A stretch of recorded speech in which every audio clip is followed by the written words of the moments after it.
So once again, I'm quite a bit behind this week, and today I'm sitting in a lovely little spot, Collectivo, on the square in Madison, Wisconsin. Came up here with the family, trying to get away a little bit. But I want to get this out to you, and so I'm going to introduce it this way. And today's podcast, or is basically another class I taught at Christ Academy in Fort Wayne earlier this summer. It's completely in a different direction from what we looked at last time. So last time we were doing, what's the Bible say? How's the book of Acts work together? This one, I thought, especially for these young individuals, those that are guys thinking about going into pastoral ministry, that they could use a little introduction into, self-management, and particularly time management. So what you have here is my first attempt anywhere at giving an introduction to getting things done, the method which David Allen teaches as a process for containing all the inputs that are coming into our lives these days, at least those that we tell ourselves we should do, and managing to do so in a way that we both don't forget them and don't weigh down our psyches and our consciences too much, trying to remember where we put them. How many Post-it notes can you have? So if that's not your cup of tea, we'll be back next time. Next week, we're going to release the final of those events from Fort Wayne, Indiana, which will be the entire book of Revelation in a single hour.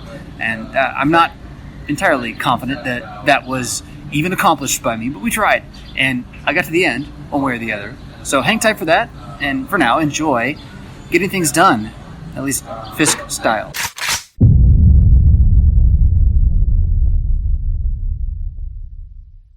Last night, I talked with the guys a little bit about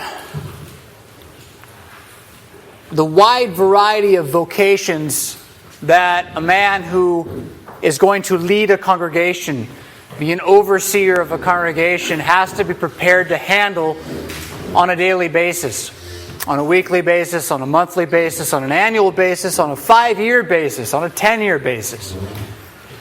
And not all guys do this or are prepared to do this, but I would contest that they're supposed to, and B, that the description for the office of the overseer in 1 Timothy 3, along with being above reproach, holding to the faith, not being a jerk, says you're supposed to manage your household well, keeping your children in submission. Because if a man does not know how to manage his own household, how will he care for the household of God? Well, managing your household and keeping your children in submission is not achieved by saying, do it. It's achieved by learning how to work with personalities and people, and time and information.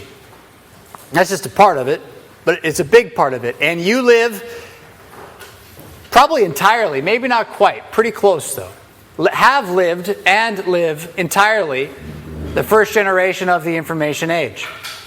And I'm the last generation of the whatever before the information age was, although we in our 40s, we got a lot of it. So my first computer came in the house when I was 7, something like that. It's an Apple II GS, piece of junk, green screen. Tried to learn to code on it. It didn't work, so whatever, I was done with that. Guys who kept doing that are millionaires now.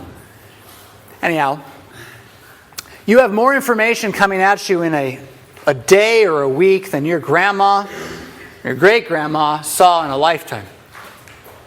And to discern what is good and what is bad, what is needed, what is not, what must be done, what should be ignored, that is a skill. And you probably do some of it intuitively, because you've had to just get this far without going insane. But at the same time, once you start saying, okay, I want this and I want this, I'm going to hold this, good idea here, yes, this, okay, well, I could do this and I could do this and I could do this. You start piling this stuff up. It suddenly gets kind of tough to keep track of it. And you can get to a point where you're still overloaded by all the things you want to do or thought you wanted to do or thought you had kept to do, and you're not sure where they were or where they are now. And when you're little, you can keep it all in your head. I'll talk a little more bit about that. It's not just the older you get, although that's part of it, but the more complex the things you are trying to remember become, the less you can keep them in your head. And so, again, naturally, you have some advantages that most people don't think about. I used to have to use a dictionary. I'd have to get a giant book down, and I would have to know alphabetical orders and know halfway how to spell a word so I could learn how to spell the word. Which is kind of silly if you think about it. Now you got Google, boom, done, right? So fast. There's a lot of good, but you also want to learn how to navigate the good. So what we're going to talk about now is one initial method for beginning to get a grasp on the good that you see in this information age that you want to do something about without losing the good you want and without letting all of it sweep you away into what everything else wants you to do. Every text message that you receive and you immediately look at has just made you a slave to that person. Okay? Whatever you were doing before that, they don't care. They now have your attention. But what if what you were doing before that was the thought that was going to cure cancer? And now you lost it. Now, I'm not saying don't look at your phone, but just recognize that the more distracted you are by these messages, and if you can never create space to stop them, then you will never do deep work that impacts the world. You can't. It'll be too scattered. It'll be skin deep. And what I'm going to try to give you is a way to at least begin navigating that and creating that for yourself. So, Paul says it this way, I suppose. Why would a pastor talk about these things? All this stuff's in the Bible, but it doesn't, they don't need the Bible to prove it. These are some of my favorite verses, though. Paul says, look carefully then how you walk, not as unwise, but as wise, making the best use of the time, because the days are evil. Therefore, do not be foolish, but understand what the will of the Lord is. Now, he is saying he wants you to know the Scriptures, so don't deny that. He wants you to know Jesus, obviously. But he wants us to use the time. Time is a tool and a resource for the good, for the best good. And being freed in the gospel does not mean being freed to waste our time, to misuse our time. It's the other way around. You're free to make the best use of that time. Time is a resource that no amount of money will ever give you back. Every minute, every hour, every day, every year, every decade, it's gone. We all have a certain amount, really, generally, the same amount of time. When you're young, you're like, I got so much. I'm bored. I don't know what to do. Oh, watch cable. I don't know. It's so different for you now. You have like hundreds. I had like 59 channels. Ooh, so many. I remember watching Atlanta Braves baseball in the summer. I hate baseball. And I don't care for the Braves. But it was on. And I was bored. And I didn't have the head at that point to like write books or change the world or anything. I was 10. But still, like, just throwing the time away. And our culture wants you to do that. It wants you to throw the time away because that's how it makes money off of you. Right? It's by getting you to spend money on them wasting your time for you. It's kind of crazy like that. Or you go into your email because you know that a friend of yours sent you an email you want to reply to, or it'll eventually be because you know you need to send an email for the work you want to do. And before you know it, you've been in your email for 30 minutes. You don't even know why you came. Right? You don't get that time back. And the tools are designed in part to do that to you by those who've created these tools and are making money on these tools. Google, YouTube, Facebook, all that. So know that. Just know that. And know that most people use time to buy money. Right? I need a job. Got to get some money. And give me a job. My first job was Taco Bell. Yeehaw, man. Wow. $5.50 an hour, I think is what it was. Minimum wage back then. $5.50 an hour. So I will give you my hour for $5.50. Convert today $10, right? Because inflation and all that. That's what most of the world, 98, 99% of the world is doing almost all the time. There's a lot of hubbub in the news about that 1% who has all the money. And you know what they do with that money? They buy time. That's what they do. They pay someone to clean their house not because they hate cleaning, but because it gives them more time. Now, you don't have to be a multimillionaire to realize that's genius. And to realize I can take steps in my life now to not sell my time for money unless I absolutely need to eat, and instead to start using my money when I have it to buy me time to do the things I want, which hopefully are not just serving yourself, but are making the best use of your faith in the present age. As a pastor especially. I think this is only going to increase. I don't do this yet, but my friend Pastor Wolfmueller, he does this. He doesn't post any of his content on his blog. A guy in India does it. He's paid, I don't know, $10 an hour, something like that, to go and find everything that Wolfmueller puts up anywhere on the internet and convert it to the blog and put it on the blog. He uses his money to buy time. It's a huge idea. The goal of having more time, again, is not to waste it, but to do more good with it. So, with that in mind, we're going to look at some principles from this book called Getting Things Done by David Allen, who, if he is religious, he is Buddhist. But he's not really. So we're not going here for his spirituality or his insights into the eternal. But what he's really put his finger on is he figured out how your mind works naturally every time it plans to do anything. So if you want to go to the restaurant, your mind will do a certain set of steps. And he thought, what if I did that on purpose? Like with everything. And what he discovered is a way to cut through the noise very, very quickly and efficiently. So I'm going to try to give you as much of that as I can in an hour. I recommend that everyone in the world read this book. My wife hates it. It didn't do it for her. But I've reread this book more than any other book outside of the Bible and the Confessions. No other book. And it's because it is so foundational that I can never get enough of it reminding me, oh yeah, it'd be easier if I did it that way. That kind of thing. So this information age that I mentioned before, where everything is free-flowing, everybody can make something, say something, do something, and then receive and see and watch and hear it. It's a swampland of what he calls open loops. Open loops. Open loops are thoughts that you have about doing something. So a commercial comes on, and it's for the coolest thing you ever saw. I don't know what that is. Something cool. And you think, man, I would like one of those. I want one of those. You have just, in your conscience and your mind, created an open loop. You have made a plan for something that a moment from now you'll forget. And if you never see the commercial again, you may never actually get the thing again. So while your intellect has forgotten, your brain hasn't.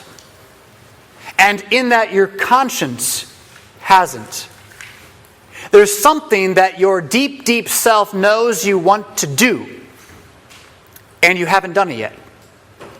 Well, that's one thing. Big deal. Okay. So, do that all day long, every day, for 5 years, and you have so many open loops flowing through your brain that you don't even know are there. Not just the random commercial, but the stuff you actually thought, that's a good idea, I should really do that.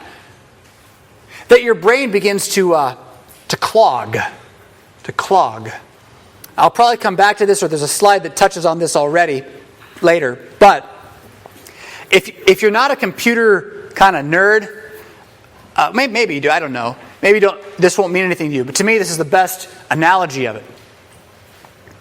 In your computer, you have a number of main things. But you have two main things for information. You have a processor, and you have RAM.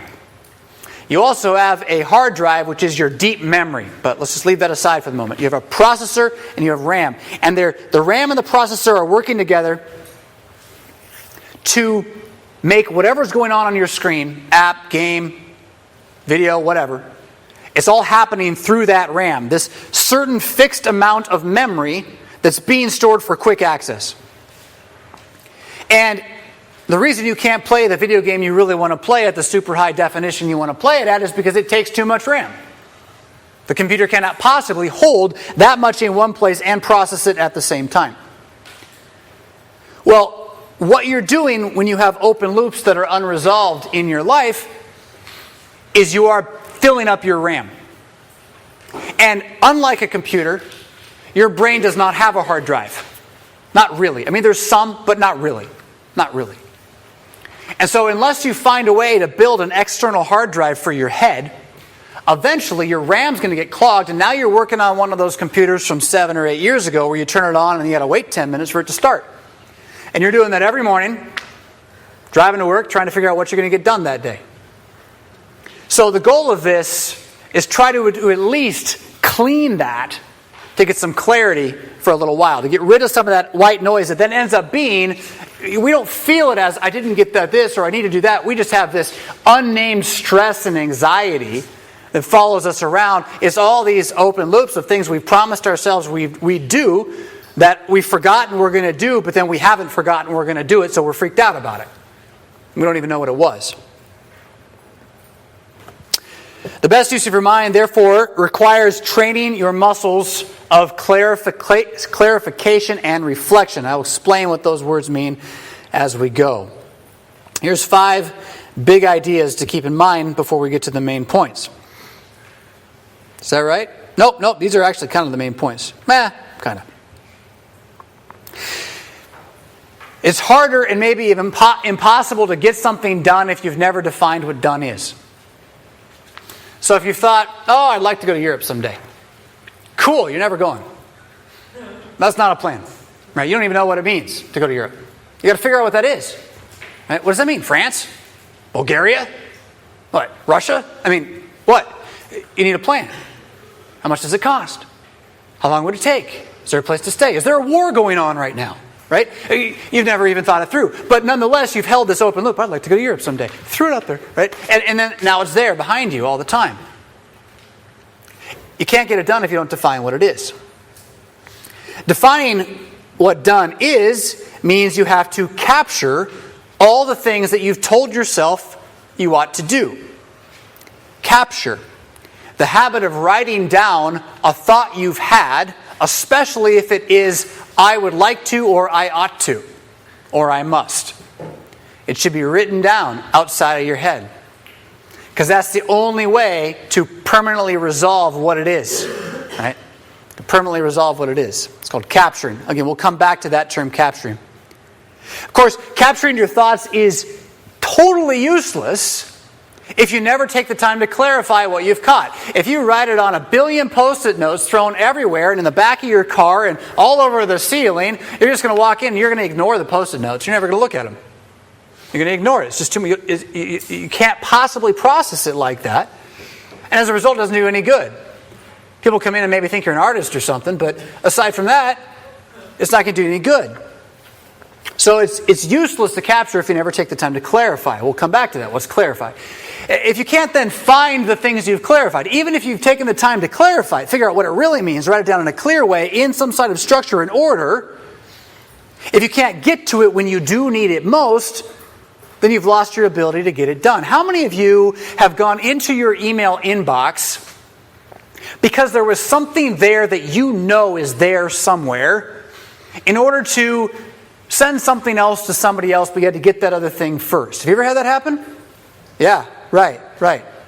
The reason you couldn't find it, aside from the search engine wasn't good enough yet, but the reason you couldn't find it is because there was too much white noise of other things for you to get to it. Rule of thumb, your email inbox is the worst place ever to store anything. It's not a joke though, I'm dead serious. Get out, whatever you want to save, get it out of your inbox.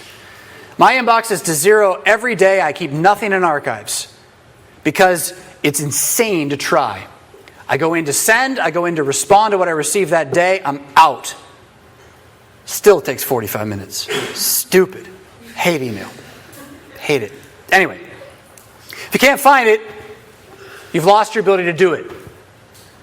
If you don't reflect on what you've made sure not to lose, then you've lost it in a very organized and time-wasting way. So, if you find a way to control all of this, like maybe on the side of your inbox, you have all these archive folders, and you figured out ways for Bob's emails and Jim's emails and Mom's emails, all this stuff there, right?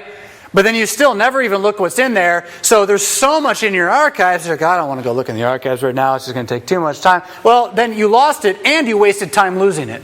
I mean, think about it. So you need to take these steps: define, capture, clarify, reflect, and there's a little bit more. But how, right? How?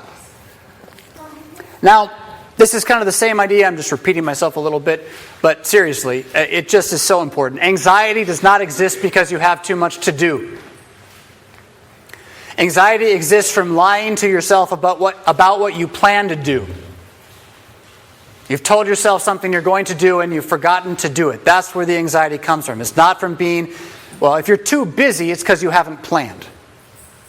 Busyness is a form of laziness. It's a form of avoidance and kind of intentional ignorance. And yes, it causes anxiety. Absolutely. Every ought that you think is a contract you have made with your conscience, and every ought that you forget is a broken agreement that your conscience remembers. Now, I'm not saying you're going to get a conscience that never feels its sin or needs absolution or anything like that. But I am saying that the fog and the white noise can be at least pruned and pushed back. But it means you've got to capture these open loops, define them, and then either do them or make the decision you didn't make when you were watching the commercial for whatever, and then it turned off, which could have been, yeah, I'd really like those, but that's a waste of time. I don't want to do that. Oh, you closed it. There it is. It's over. Right? But the commercial's already on to something else. You haven't had time to have that thought. Right? So you got to get yourself to a point where you're able to do that. Break the agreement on purpose. So, your mind is for having ideas, not holding them. This is this RAM versus processor versus hard drive thing. You are not meant to store anything in your short-term memory except for what you need most immediately. Do you have long-term memory? Yes. Can you store stuff that you will never forget? Well, when you get old, it's kind of crazy. But mostly, right? Mostly, you can store things. I'm not as worried about that. There's all sorts of other stuff about how much and what should you store in your long-term memory. That's a very interesting topic. But I'm more concerned with short-term right now because that's where your fog comes from. It's where your anxiety is.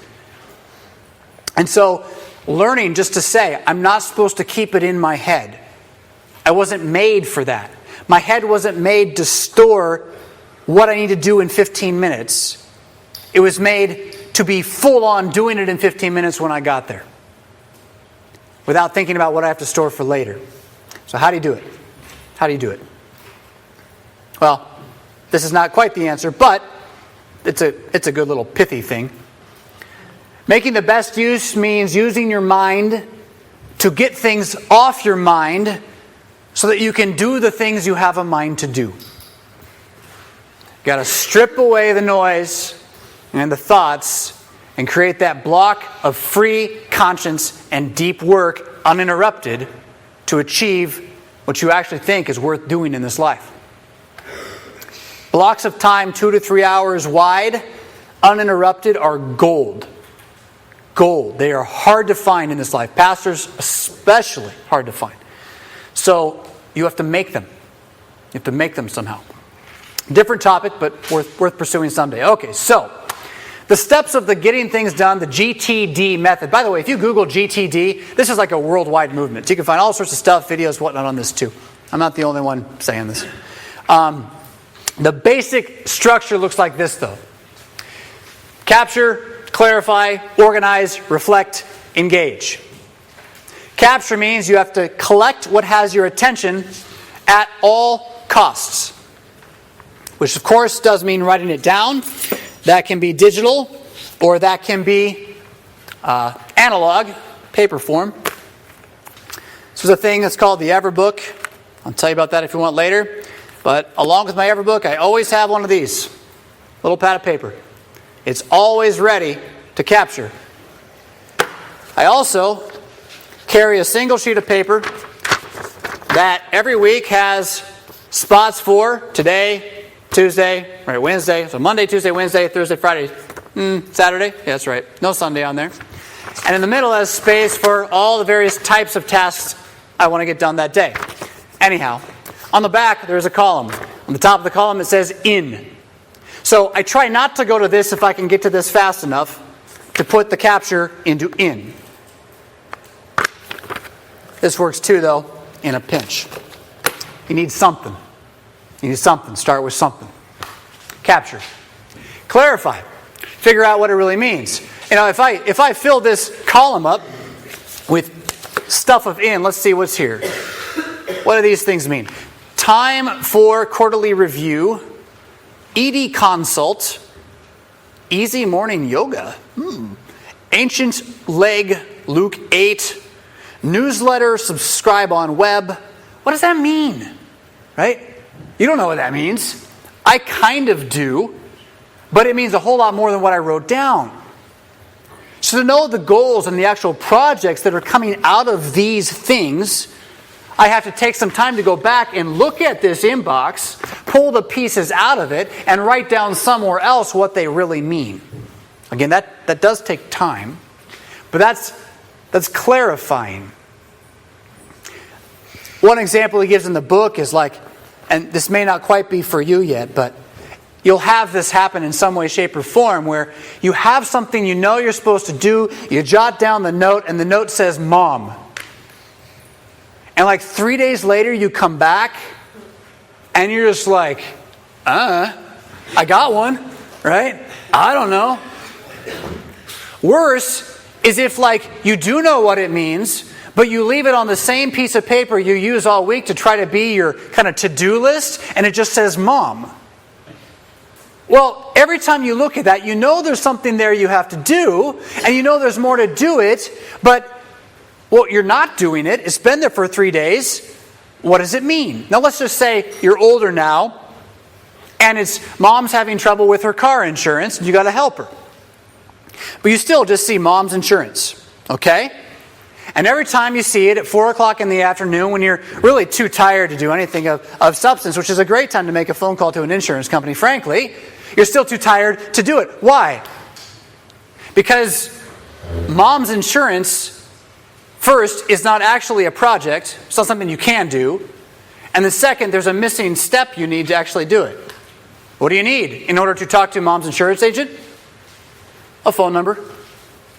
Now, if that were there, it might get done. This process of clarifying is trying to figure out what the missing next step is from whatever you wrote down to actually doing it. Now, organize, put it where it belongs. So, as you clarify, you will. If you take a page of notes, or even if you're doing this morning, I guarantee you, if you took notes this morning on anything that I did, if you go back and look through that, you will immediately begin to want to organize it. You'll make connection between things. You'll say, this belongs over here. You'll say, I should take this out as somewhere else. You do this natively in your head. So you want to do that with what you've captured from your head about what you've told yourself you've ought to do. Because, frankly, there's no way I can go through this list. Time for from quarterly review, ED consult, newsletter subscribe. Like, the ordering's all wrong. And they're all going to be done in different places. So in order to really get them done, I need to pull them apart and put them where they need to be so that I can do them when I'm where I can do them. I can't send emails in the car, right? I could call an insurance agent. Yeah, that kind of thing. Organize, put it where it belongs, and have a system that you understand where it is. We'll get back to that a little bit. Reflect. So no matter how good your organization is, no matter whatever system you figure out that begins to organize what you want to do in all your projects, if you don't go back and review it, go through it all at some point, if you don't do that, it's again as good as lost. And the worst part is, a lot of times, what needs to be done changes over time, either from your opinion or from what else has happened somewhere else. And so taking time to go back through whatever you've listed and figure out what you really want to do next is very important, again, to keeping the brain clear. And then, of course, engage means to do what is most relevant to this moment right now. To get to a point from, I've captured these things, to organize them into the long, what I want to do about these things, to here I am doing it, picking up the phone, calling the insurance agent. Now, what I said earlier, this is the way your brain works automatically. When you put on your socks in the morning, you do this. Okay? When you go out to dinner, you do this. I'm just going to use dinner and a dinner with my wife, which is a good example. I am tired of my day as a pastor, and I say, wife, and she says, husband. And I say, I want a margarita. And she says, okay. I said, I want cheese dip and chips. She says, okay. Let's go out for margaritas and chips. And I say, where do you want to go? Because there's like 3 or 4 in town. We like most of them reasonably well. Some are further than others. Some are more expensive than others. So I ask where you want to go. We've caught it. Now I'm clarifying. We hem it back and forth. Oh, Lucha Cantina's got that great cheese. A little pricey. Let's do that tonight. Okay, sure, we'll do that. Now, we got to go. So put on the shoes. Make sure the kids are playing Minecraft so they won't burn the house down. Get all together to go. We're organized to go. We get in the car, and inevitably I say, are we good to go? Do we have everything we need? Do you want to go to Lucha for sure? Reflect. Right? Making sure it's the right thing to do, and then gas pedal, go. Right? Every decision you make in life runs through this process. What you want to learn to do is do it on purpose for the bigger stuff, right? Your socks, who cares? I mean, you do, but nobody else does. Yeah. So collect what has your attention, figure out what it really means, put it where it belongs, review it habitually, and put the most essential next actions to take in the easiest possible place to find. You've already seen my little piece of paper. The middle of this is the most essential next actions for my week. Nothing goes there if it's not going to get done this week, even if I really, really want to do it. Man, and it doesn't all get done anyway. It's kind of ridiculous, but at least I know what, if I have a moment, anywhere, anytime, I'll pick this thing up and I'll say, can I do one of these things, right? So, letters. I needed to pick up the stationery and the letters and envelopes. I didn't, but I have a little bit left. So I could write the visitor note. I have one visitor note right here in my briefcase. There is, along with a bunch of other random stuff, which you really want to avoid random stuff because it gets in the way. But there it is. A visitor slip. They dropped it in the offering plate when they were there on Sunday. Name and address. I'm going to write a handwritten note to them. Thanks for coming. Have fun in Canada, which is where they live. So we're not going to see them again. They live in Canada. But write the note anyway. But there it is. So I have quick access to remembering that little thing, which frankly, since I have the stationery in here, will only take me 5 minutes if I just sit down and do it. But to remember to do it, I never would have thought of that here Friday afternoon. Ever would have thought of that. But there it is. If I just bothered to look at my piece of paper, I'd be doing it. If you get good at this, it just gets harder. You'll get addicted to the clarity. You'll get addicted to how much you got done. And then you'll be like, wow, I can get so much done in an hour, I should do more. And you start making more lists. And oh, wait, now there's more to do. Oh, so the better you get, the better you had better get. The more time you find that you have, the more things you'll tell yourself you should do, and thus the less time you'll have to do them. So knowing that, learning to say no to things is pretty much an important part of this. Learning to push things into the future in ways that you'll find them later, as well as saying this is just not something I'm ever going to do. Although even there's a way to push that forward. I'll try to say something about that. So we're going to talk though about how once you start having all this information, there's a couple of directions you want them to line up. You want to have horizontal coherence. You want to tie together horizontally, or else you'll never finish your projects. And you want it to tie together vertically, or your finished projects will not achieve your goals. Now, I'm going to try to explain what that means a little bit more here. And we've talked a little bit about horizontal already. Getting aligned horizontally means you're able to move from I've had the idea, I think this is good, I would like to have it done, through the process until you're doing it. Until you're doing it. Capture, clarify, organize, reflect, and go and do.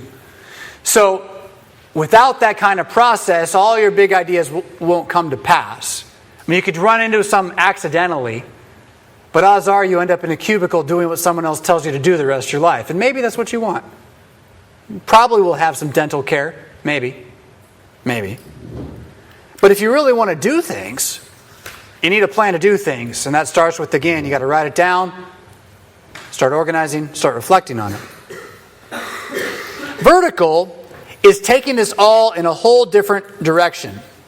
Can I shrink this just a little bit here? Uh-oh. Now I'm back on the screen. Hi, me. There we go. This is about not merely achieving the project you said, oh, I think this would be good to do. But once you've gotten to that point, starting to ask the question, does this thing that I think it would be good to do line up with everything I really want to do in a way that reflects who God has made me or who I actually am? Because it's really easy to do a lot of really cool stuff and make all sorts of cool things that don't in fact fulfill you. Because they're not what you really want to do. They keep you from what you really want to do. And even then are a denial of who you are. An example from my own life. I realized, I'm still not good at getting out of this, but I realized 2 years ago that I was doing all sorts of stuff. I was on the radio, and I was making videos, and I was just trying to be as visibly present as possible in the hopes that somehow that would create enough of a situation where I had the time and money to write. And meanwhile, I wasn't writing. I hadn't written for like 3 years. And I thought, well, I'm doing all these things. Some of them are bad. They're all mostly good. But I'm doing them. I'm spending all this time doing them so I can write. So what if I stopped doing like 3 of them and wrote? Wow. Yeah. And in that process, again, for myself, part of that was my learning that one of my ultimate purposes as a creature is to write. I can't deny it. If I do not write during the day, and I don't mean email, I feel like crap at night. And if I write 500 cruddy, lame, weak, boring words toward a book I think I might write, I feel better. That's who I am. That's who I'm made to be. Well, not everyone's that, right? You're not going to be that. But you're going to be something. And to begin to ask again, are the things I'm doing now that are my projects, are they in line with my purpose and my principles, with who I really am, and then also with where I want to be? So your principles are the ideals you would die rather than deny. Now, I would hope your faith in the resurrected Lord Jesus Christ is one of these things. And it's very pious to say that's the thing. Well, good. There's more. There's more. Right? And die is maybe a hard word. You don't want to say I would rather die than never have a shower again. But my guess is you probably really want to have a shower, right? So hygiene is a principle for you. Maybe. Guys, maybe not. I don't know. But it is for many of you. So figuring out those principles is a big part of deciding what you want to do as a human being so that you feel fulfilled as that human being. You can have all the money in the world, and if you don't know what your principles are, or if you've betrayed them to get there, you will be a very unsatisfied and unhappy person. And again, your purpose is less about some ideological theology. This isn't really about, my purpose as a creature in God's sight is to receive God's gifts through Jesus. Yes, true. But that's everybody. Okay? What about you is unique in purpose that if you deny that thing will cause you suffering. Now granted, there's a lot of people who've lived through times in history and life where it didn't matter what they really wanted to do. I want to be an artist. You're a slave. Row, right? Okay, there's nothing you could do about it. But you don't live there. You live at the cusp of the greatest revolutionary financial change in 500 years, if not world history, at the pinnacle of the nation that's in front of it, with the top of its education. Now you can't fly. Maybe you can, I don't know. You can't fly, probably. But you can do just about anything within reason. But the only way you're gonna do it again is by making that plan. My point is, figure out what it is. And get this, just because you realize you're an artist doesn't mean you have to make a living as an artist. In fact, the worst thing you could do might be try to make a living as an artist. Many writers kill their writing by becoming journalists. And they learn to hate it. They learn to hate it. So it doesn't mean get a job, right? But learning what you're made for. And then with that, knowing what you're made for, start thinking about your vision. And when church people talk about vision, they just go evil on us. So just ignore, if you ever heard that garbage, just throw it away. We're not talking about that. Vision is just a picture of the future that you want. You, personally. Yeah? The life you want to lead. Now, Americans ask it in a really stupid way. What do you want to be when you grow up? That's a really dumb question. Even a human, right? It's a dumb question. It's more like,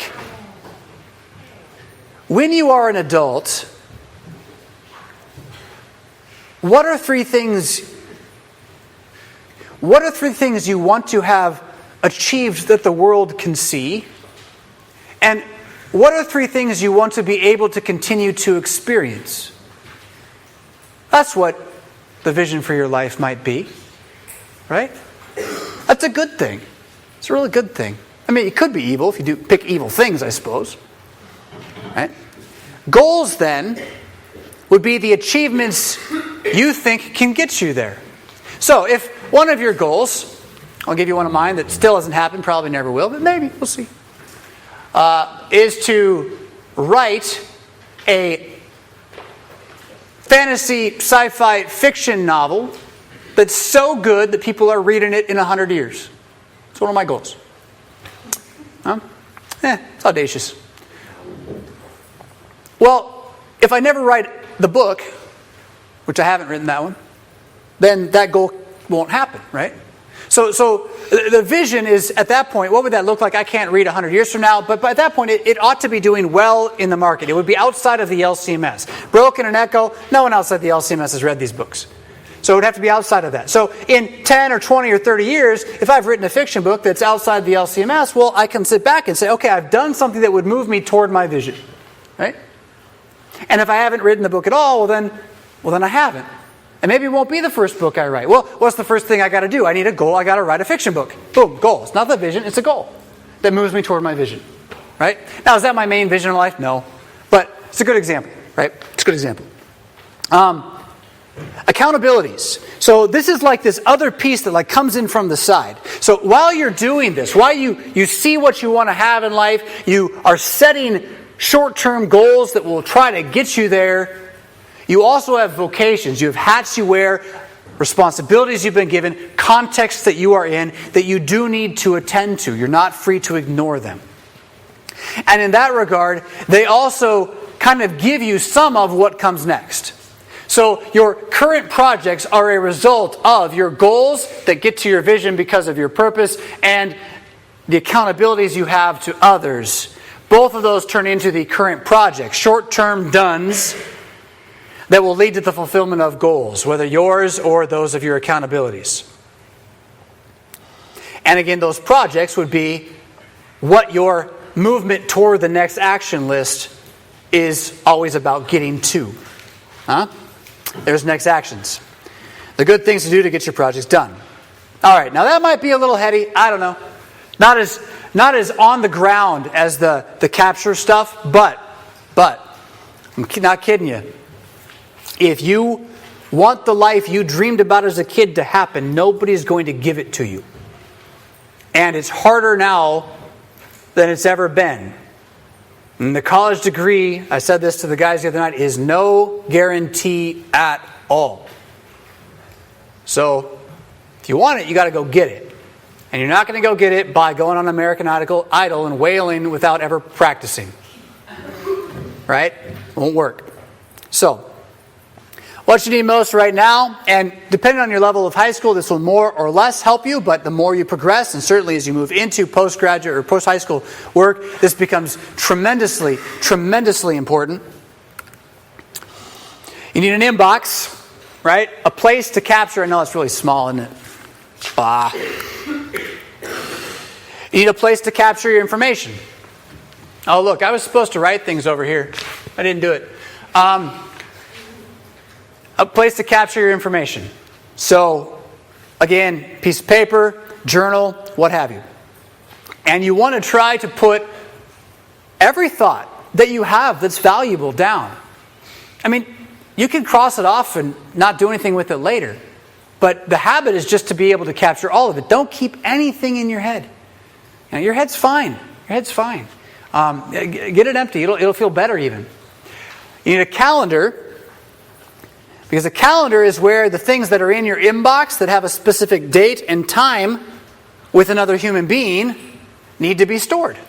And everyone in the world uses a calendar because, well, they work. If it's on your calendar, you know how to check it. You don't have 3 calendars. Bad idea.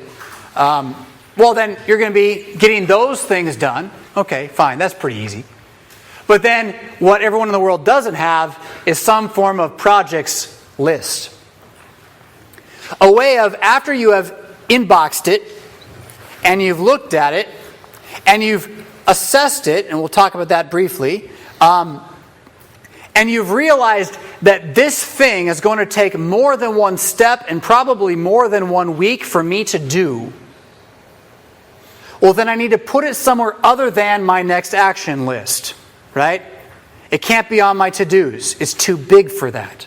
So I need a way to store it somewhere else.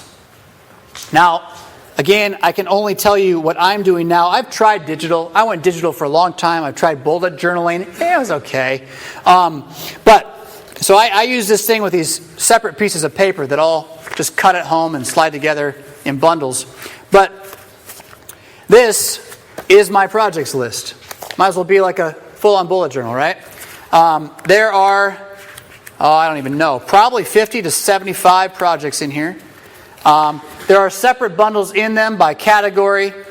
A is stuff I want to see first, church office, curriculum, phase 2, set apart, that's our stewardship event this fall.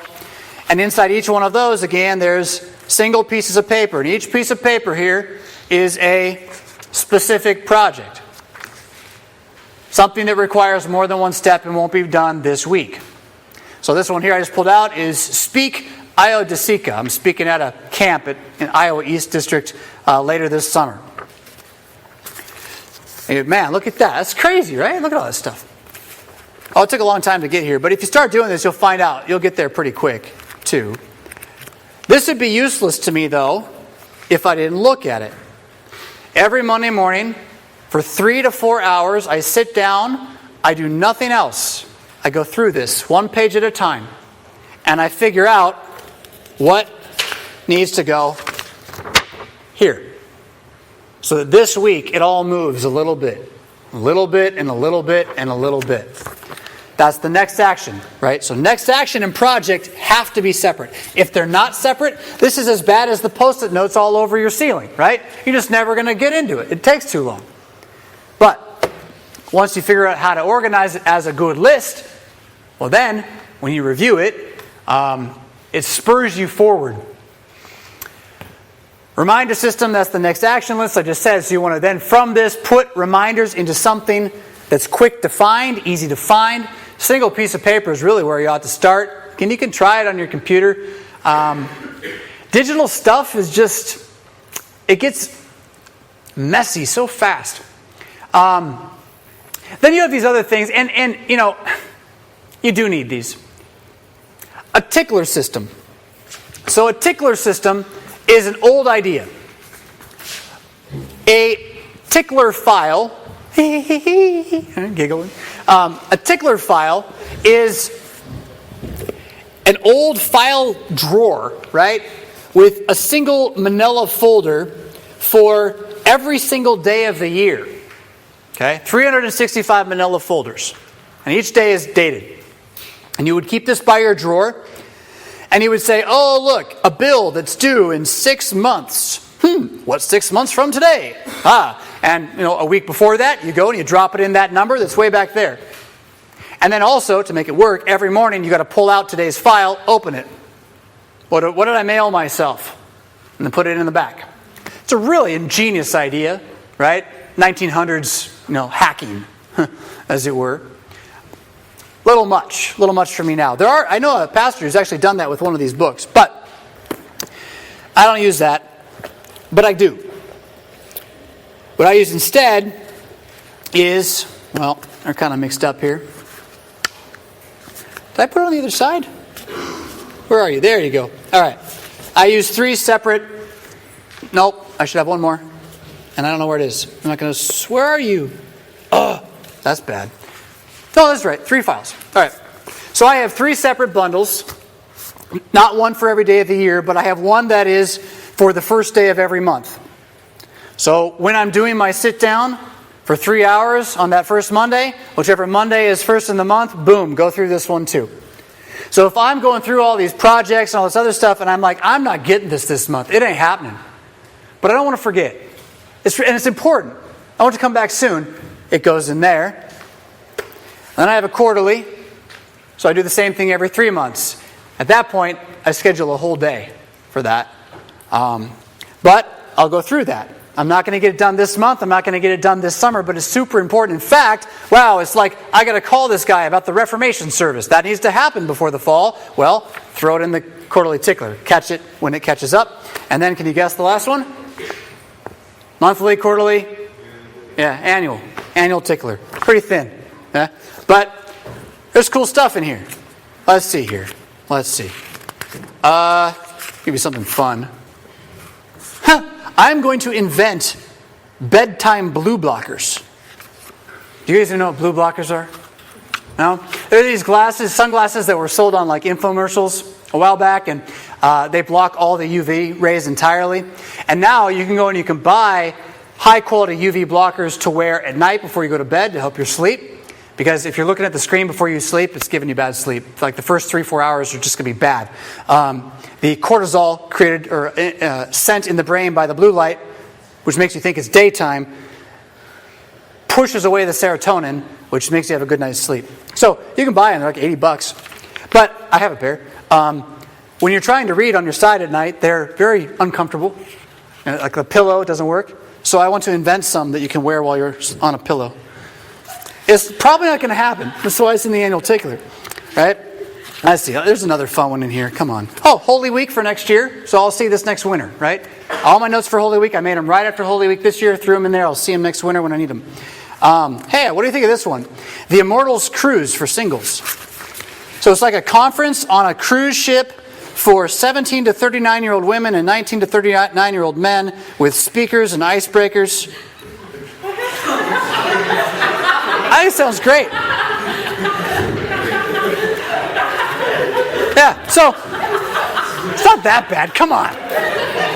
So you need a tickler. The idea is that you want a way to take the information you know you need, but you don't need now, and push it ahead by date in some way that it comes back, and your calendar won't work. There's reasons for that. You just got to trust me. So a tickler file of some kind, a someday maybe list, right, would also be what that is. Then you need a reference system. This is not a tickler file. This is where there is no date attached to this thing. I don't even know if I'm really going to need it. I think I really want it, though, for some reason. Like, I read this article, and it was really cool. They talked about the genus myostaticum, and I know someday that that'll make my sermon really come together, so I'm going to file it, right? A filing system of some kind.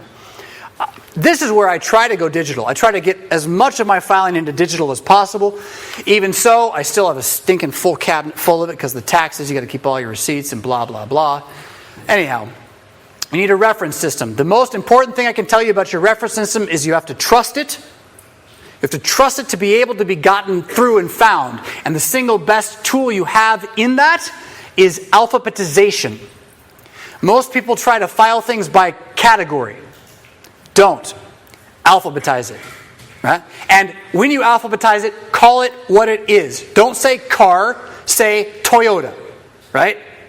If you do that, you'll always be able to find it. Always. No matter what it's next to, too. It's kind of amazing. So, reference system.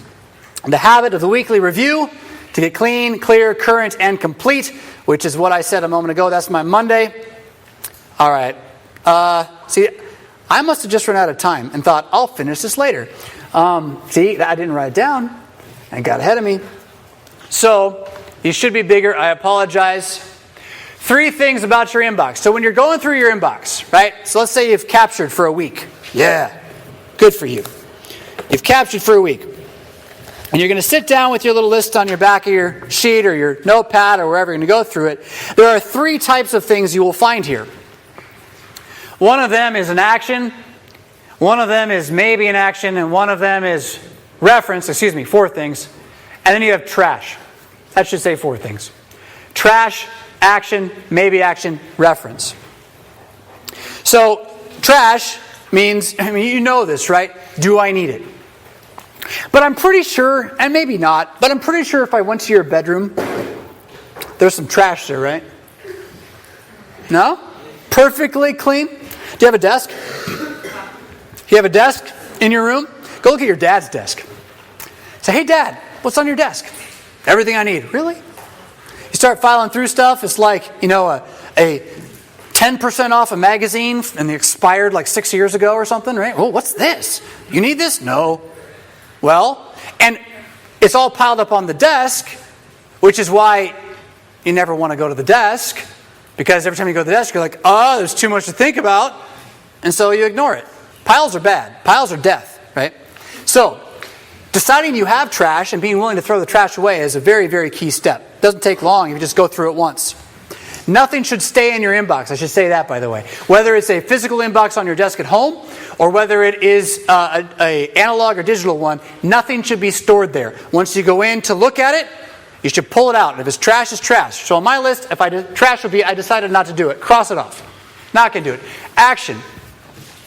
When you get to action, there are 2 different options to action.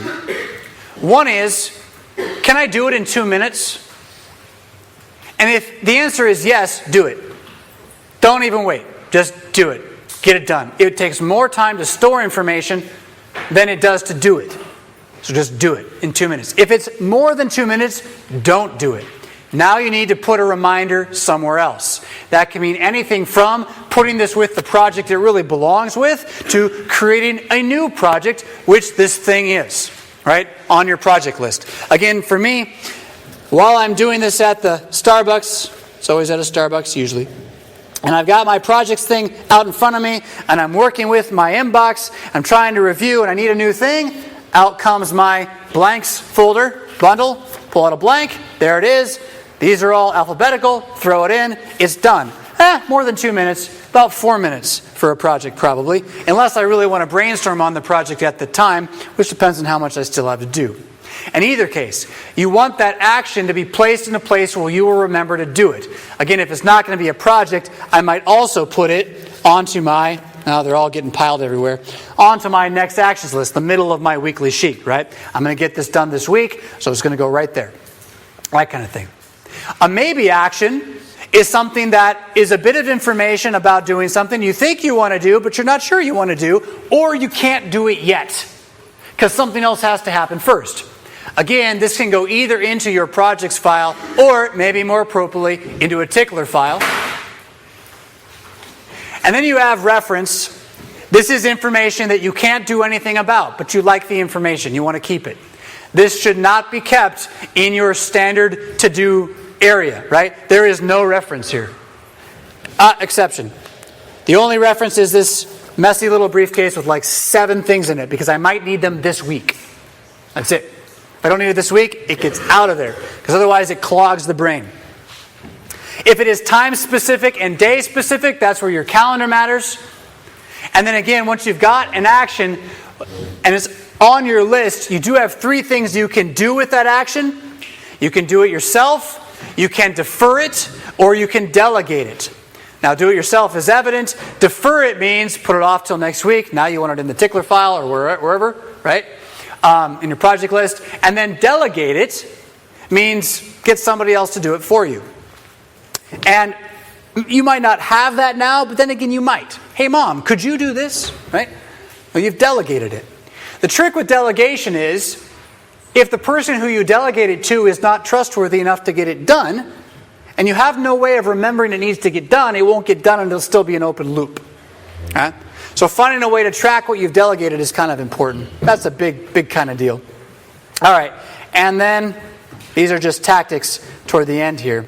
Yeah, I didn't even finish the presentation. That's terrible. Man. 2-minute rules right there on top.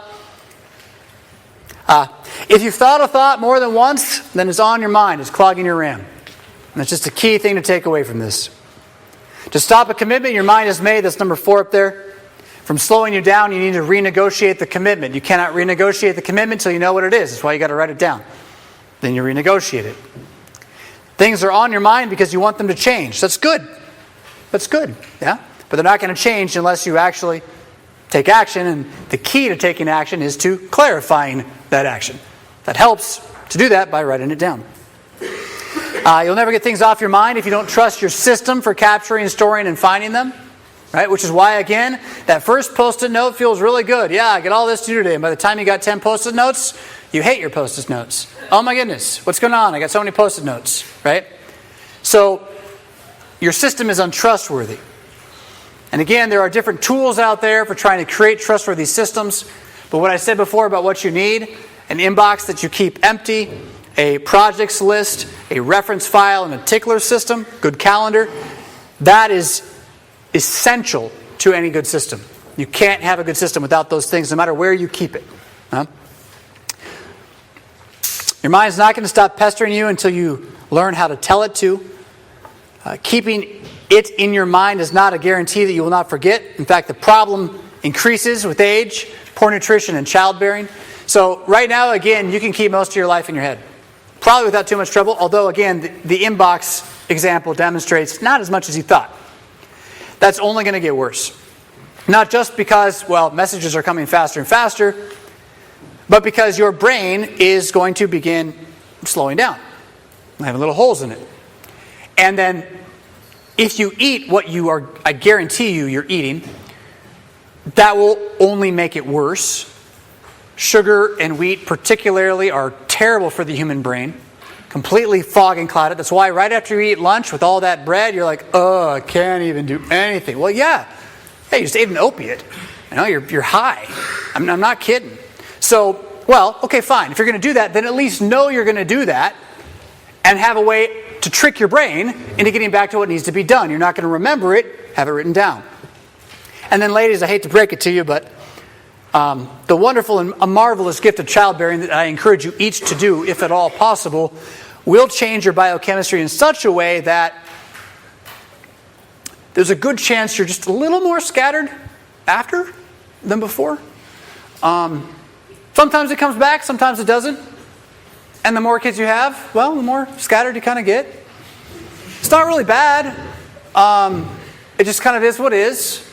And again, the problem isn't even that. As long as you know, my brain's not going to be good at remembering everything eventually. What if I learn to write it down before that day comes? Well, now you don't even notice it.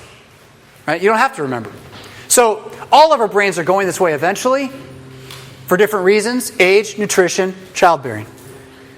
Be aware of that. Stuff is the definition of things you've allowed to stay in your mind for no good reason at all. You got a lot of stuff to do. Then you're not going to get much done, are you? You don't even know what it is. That kind of thing. So, going back to where we started to end. I know, it's so boring. Sigh. 5 big ideas. Where do I want? I want the money time one. Where are you? There we go. I cannot emphasize this enough. Time is a resource. And every moment you spend not remembering something or digging through an email inbox trying to find something is a moment you're not doing what you have always dreamed to do. And you're letting slip away the moments that will build to what you've always dreamed to do. So either you figure out how to leverage the modern age in your favor, or again, you just let the modern age run your life for you. I think Christians are free and wise enough to not do that. And then that includes realizing that using your time to buy money is not only dissatisfying, but a tremendously wasteful thing. It's slavery, effectively. And you have the potential and the time right now to figure out how to use your money to buy time. Do you need to produce things in order to gain an income? Yes, you do. You have to be able to benefit society, so society wants to benefit you. Trade goods, right? Make product. You have to do that. But if you want to be able to find a way to do that in a way that you love, well, then you're not going to be doing it for the money. You're going to be doing it because you've clarified this ground horizontal level enough and gotten enough done on that level. You can start thinking about that. Where do I want to be in 10 years? Question. And then start putting into place actual milestones, steps, projects that will get you there. That will get you there. And of course, you want to reassess that regularly because, man, if you got a 10-year goal, you don't look at it for 10 years, but you're working for it, and you get to year 9, you're like, I hate this. Well, that was dumb. Yeah? So you got to reassess it. Got to reassess according to your purpose and values. Guys, if you're going to seminary, get this book. Read it. I mean it. Read it. It will help. If you're not, you still probably want it. Let's take a 15-minute break and come back.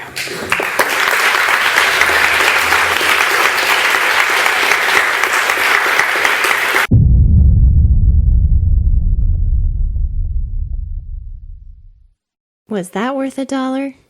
What about $5? Click the Patreon link in the show notes to sign up. Pretty please?